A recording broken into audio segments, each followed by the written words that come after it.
Kali ini, admin akan mengisahkan hijrahnya Nabi Muhammad SAW dari kota Mekah ke kota Madinah atau yang dulu dikenal dengan kota Yastrib. Hijrah Nabi Muhammad SAW dari Mekah ke Madinah menjadi peristiwa besar bagi umat Islam. Kisah itu punya makna mendalam bagi muslimin dunia. Peristiwa itu kemudian menjadi awal tahun kalender Islam dan diperingati hingga sekarang. Sebelum hijrah ke Madinah, Nabi Muhammad telah berdakwah menyebarkan Islam di Mekah. Semula, Nabi berdakwah secara sembunyi-sembunyi. Selanjutnya, syiar Islam kemudian dilakukan dengan terang-terangan. Kaum kafir Quraisy yang sejak semula memusuhi Nabi semakin gencar melakukan desakan. Intimidasi terjadi setiap waktu. Namun, saat Nabi perlu dukungan, datanglah masa sulit. Sang istri Siti Khadijah wafat. Padahal Siti Khadijah menjadi salah satu motivator bagi Nabi dalam menyebarkan Islam. Setelah Khadijah, paman Nabi Abu Thalib juga meninggal dunia. Semasa hidup, Abu Thalib lah yang menjadi pembela Nabi dari kebangsingan kafir Quraisy. Dengan wafatnya Abu Thalib, kaum kafir Quraisy semakin semena-mena. Wafatnya Siti Khadijah dan Abu Thalib membuat Nabi berada dalam suasana duka. Pada masa-masa yang disebut sebagai tahun duka cita itu, terjadilah peristiwa luar biasa, yaitu Isra Mi'raj pada 27 Rajab sekitar tahun 621 Masehi. Pada peristiwa itu, turunlah perintah sholat 5 waktu. Setelah peristiwa itu, Nabi kembali melanjutkan dakwahnya di Mekah. Pengalaman luar biasa itu diceritakan pada pengikutnya. Namun, kabar itu membuat kaum kafir Quraisy semakin menekan. Mereka menuduh Nabi berbohong. Pada tahun 621 Masehi itu pula, datanglah sejumlah orang dari Madinah menemui Nabi di Bukit Aqabah. Mereka memeluk agama Islam. Peristiwa tersebut dikenal dengan Bai'at Aqabah I. Tahun berikutnya, atau 622 Masehi, datanglah 73 orang dari Madinah ke Mekah. Mereka merupakan suku Aus dan Khazraj yang semula ingin berhaji. Mereka kemudian menemui Nabi dan mengajak berhijrah ke Madinah. Mereka menyatakan siap membela dan melindungi Nabi dan para pengikutnya dari Mekah. Peristiwa ini dikenal dengan Bai'at Aqabah II. Kondisi kaum muslim di Mekah juga semakin terdesak setelah kaum kafir Quraisy melakukan boikot kepada Nabi Muhammad dan para pengikutnya yang berasal dari Bani Hashim dan Bani Muthalib.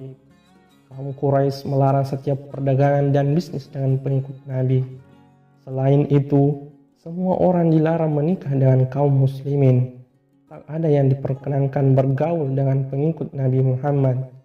Mereka juga mendukung kelompok-kelompok yang memusuhi Nabi Muhammad. Boikot inilah yang membuat kaum muslimin semakin terdesak. Dalam upaya menyelamatkan dakwah Islam dari gangguan kafir Quraisy, Nabi Muhammad atas perintah Allah memutuskan hijrah dari Mekah ke Madinah. Namun sebelumnya, Nabi telah memerintahkan kaum mukminin agar hijrah terlebih dahulu ke Madinah. Para sahabat pun segera berangkat secara diam-diam agar tidak dihadang oleh kelompok kafir Quraisy. Menjelang Nabi Muhammad hijrah ke Madinah, kaum kafir Quraisy membuat rencana jahat. Mereka ingin membunuh Nabi. Pada malam hari, para pemuda Quraisy telah mengepung rumah Nabi. Pada saat itulah Nabi meminta Ali bin Abi Thalib memakai jubahnya. Ali diminta berbaring di tempat tidur Nabi untuk mengelabui para pemuda Quraisy. Para pemuda yang sudah disiapkan Quraisy kemudian mengintip kabar Nabi. Mereka melihat ada sosok yang sedang berbaring dan mengira itu adalah Nabi Muhammad. Padahal yang berbaring itu adalah Ali bin Abi Thalib. Menjelang larut malam, Rasulullah keluar rumah menuju kediaman Abu Bakar As-Siddiq. Nabi kemudian berangkat ke Gua Sur. Para pemuda Quraisy yang mengepung rumah Nabi masuk ke dalam rumah. Namun mereka alangkah terkejut. Ternyata Nabi sudah tidak ada. Sosok yang terbaring di tempat tidur itu ternyata Ali bin Abi Thalib. Sementara Nabi terus berjalan untuk mengelabui kaum Quraisy yang telah menutup semua jalur ke Madinah. Nabi menempuh jalan yang tak biasa digunakan penduduk. Tibalah Nabi di Gua Sur. Nabi bersama Abu Bakar tinggal di sana selama kurang lebih 3 hari. Gua Sur sungguh sempit, jarang disinggahi manusia. Sementara kaum Quraisy mondar-mandir ke segala penjuru mencari Nabi dan Abu Bakar. Kelompok Quraisy sebenarnya sudah tiba di Gua Sur. Pimpinan mereka bahkan hendak masuk ke gua yang dijadikan tempat persembunyian Nabi dan Abu Bakar itu. Namun tak jadi. Mereka melihat banyak sarang laba-laba di mulut gua. Selain itu, banyak pula burung liar di sana. Sehingga mereka mengira tak mungkin ada orang di dalam gua tersebut. Setelah 3 malam berada di gua, pada tanggal 1 Rabiul Awal tahun pertama Hijriah, atau pada tanggal 16 September 622 Masehi, Nabi Abu Bakar ditemani Amir bin Fuhairah beserta seorang penunjuk jalan Abdullah bin Uraik keluar dari gua. Mereka berangkat menuju Banidah. Nabi duduk di atas unta yang dalam kitab Tariq disebut dengan nama Al-Quswa. Selama 7 hari 7 malam mereka berjalan menuju Madinah melewati gurun pasir yang gersang. Pada tanggal 8 Rabiul Awal, rombongan Nabi tiba di Kuba. Mereka disambut dengan hangat oleh kaum muslimin setelah dari Kuba, atau sekitar 1 kilometer dari Kuba, Nabi bersama umat Islam lainnya melaksanakan sholat Jumat di tempat Bani Salim bin Auf. Untuk memperingati peristiwa itu, dibangunlah masjid Jumat di lokasi tersebut.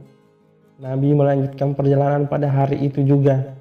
Rombongan itu akhirnya tiba di Madinah pada hari Jumat 12 Rabiul Awal atau tahun ke-13 kenabian.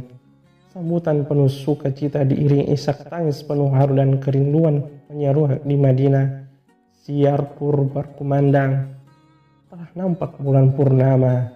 Dari senia al-wada, wajiblah kami bersyukur atas masih adanya penyeru kepada Allah. Wahai orang yang diutus kepada kami, engkau membawa sesuatu yang patut kami taati. Sekian, wassalamualaikum warahmatullahi wabarakatuh.